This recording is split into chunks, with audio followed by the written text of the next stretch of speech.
you've worked on a project before, you'll know that a lot of processes go into making a project a success.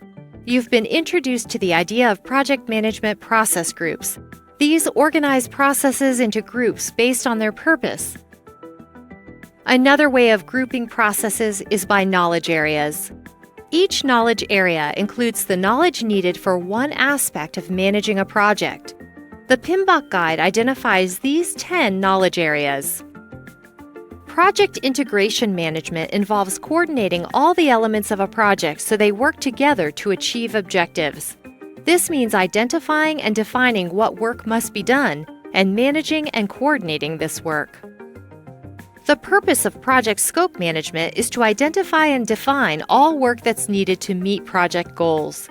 It also involves managing a project's scope as it progresses.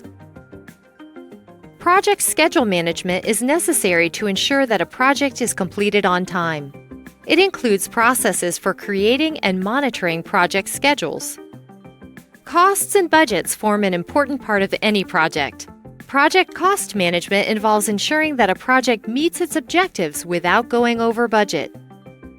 It includes processes for calculating budgets, conducting estimates, and controlling costs.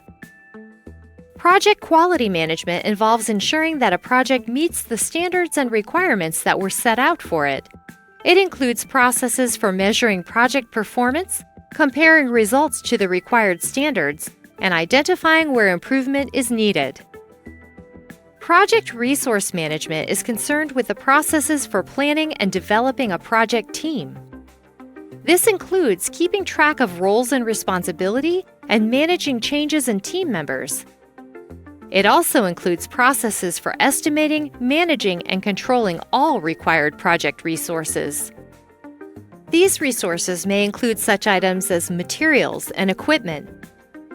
A project relies on an exchange of accurate information to work properly. Project communications management is responsible for that. It involves ensuring that information is properly generated, collected, distributed, stored, and retrieved.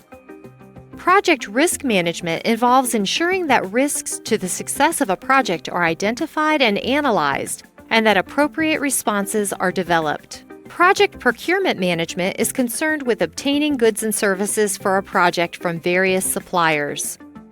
Project stakeholder management involves ensuring that relevant stakeholders are identified and engaged in all project decisions and activities. It's a good idea to commit the 10 knowledge areas to memory if you plan to take the PMP certification exam. A useful trick for